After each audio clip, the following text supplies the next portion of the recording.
area? I didn't. Oh, I would have always loved gosh. to. You know, he's been one of my big idols. I mean, my drummer Rich Newman, his dad is Tony Newman, who played with Bowie. He did play with everybody. Tony did a fantastic drummer. Knew my brother John. Yeah. But Rich, in his own right, is a fantastic drummer too, and he played with Marriott. Okay. So he knew Steve really, really well. Yeah. And in between, before I met Rich, I did a Steve Marriott memorial. Okay. I was asked to do it, and I jumped at the chance to go and do it, and I met with the rest of Humble Pie. So Jerry What song did you do? I did Black Coffee, Okay. and I did, what else did I do? I did Humble Pie's version of Can't Stand the Rain. I met I met Peter Frampton and Clem Clemson and Greg Ridley, God bless him, he was still alive at that point, and Jerry Shirley. And they came on and they did a set. It absolutely blew me away. They did that. They did it. I Don't Need No Doctor, and I'm not kidding. I just stood at the side of the stage, tears down my face. It was so brilliant.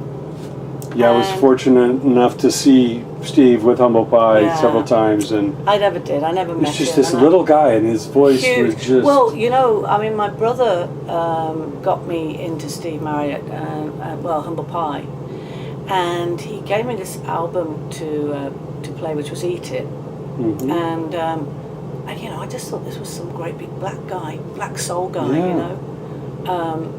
And when I first saw the picture of him, I was like, what? You know, there's no way. You know, where did these guys get these voices? Because Paul was pretty petite as well, you know. Yeah. So you're like, where do these voices come?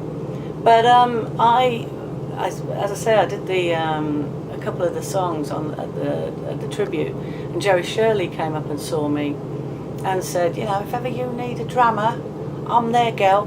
And I thought, well, yeah, I do, you know. I thought, really? You know, you come and play with me?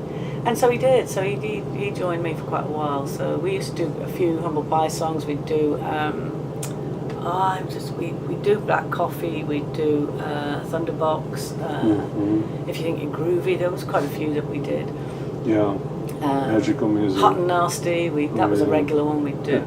So yeah, I loved that. Yeah, I'd quite happily be in a Steve Marriott tribute band, actually. Sure. I know that they're doing one. They said, no, we can't have a girl singing. I was like, yeah, you should have a girl. You should have me. Right. Well, let's pay tribute to Louise. That's not only my grandmother's name, who passed here in San Diego years back. It's the middle name of my little sister. Oh. And I know that's your middle name. Yeah. And Aretha Franklin's middle name. So that's off to Louise. Louise. It's also my niece John's daughter. He called her Louise as well after me. So she's Zoe Louise. I'm Deborah Louise. So yeah. Now I know you obviously looked up to Aretha Franklin, and you know when you hear the females, it's one thing with the guys, the soul singers, but when you heard the females like Aretha, what did that do to you? I still cry. You know, if I put Say a Little Prayer on, you know, even talking about it, she just has to be, well, she's the queen of it, you know. I think if you ask everyone before me as well, like, you know, Anne Wilson, who's the most phenomenal female vocalist, and I was about 16 when I first got the Little Queen album and heard her sing Barracuda, which was very sort of Zeppelin-esque, come Bad Company is, you know, sort of, or rather free. But I bet you if you ask her who's the one, she would say Aretha Franklin. Yeah. And I think all of us do, you know, all through the the generations, everybody looks to Aretha Franklin because her phrasing, it's just her phrasing, her effortlessness, really, the way she just can sing. I mean, you know, you put on Say a Little Prayer and it's phenomenal. Yeah. So yeah, Aretha Franklin for me. Yeah, and I'm so glad her name's Louise. Now, I went to the Greek Theater in LA a couple years back and saw Heart with Jason's band. Yeah. And Ann and Nancy, of course, her band joins Jason's band for the encore. Yeah. And they did a whole Zeppelin set. Did you see the Kennedy Awards? Oh, did yeah. you see her oh, sing? Sure. Did you see them do, I mean, Stairway? That's a real tough song. I saw Robert and that's a real tough song. Jimmy up in the balcony looking down with on the tier in there. Yeah. I mean, that is a tough song to sing, and but the band, the whole band, they just played it great, and she sang it. I just, God dear.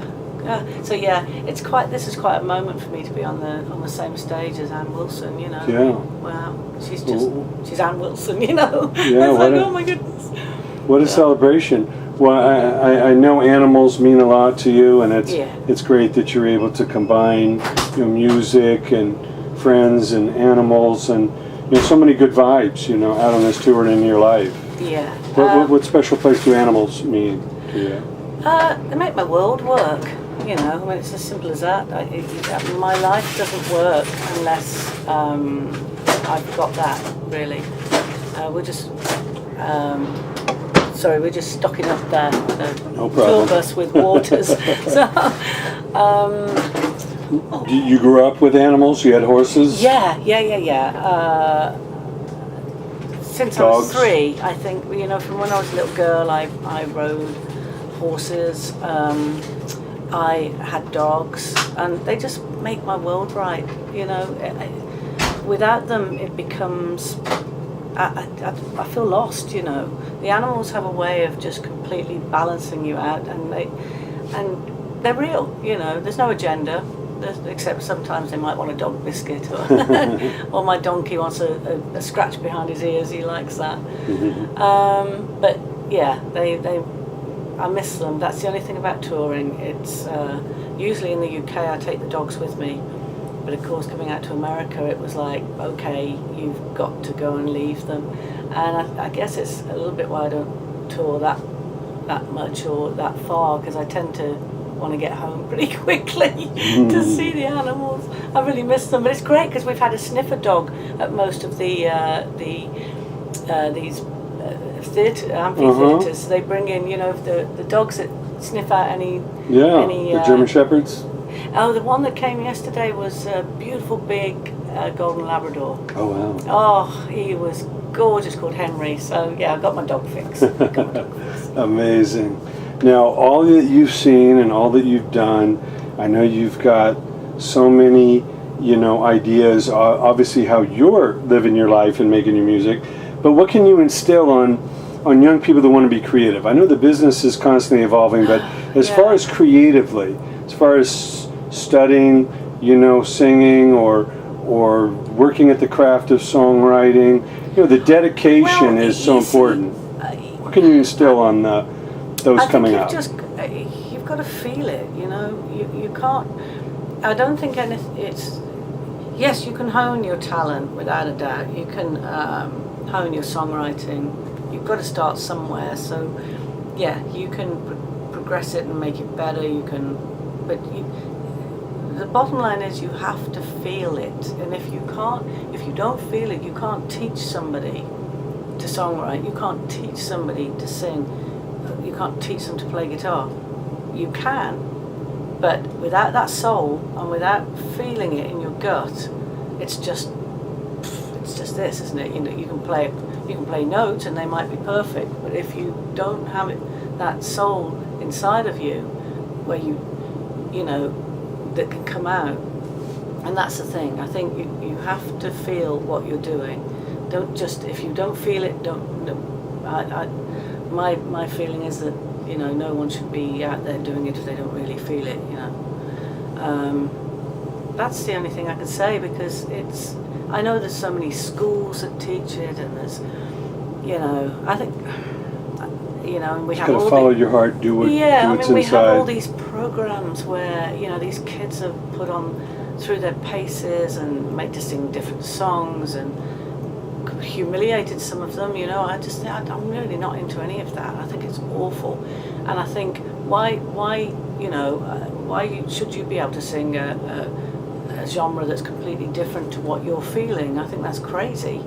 I think you have to do what you feel and what you love.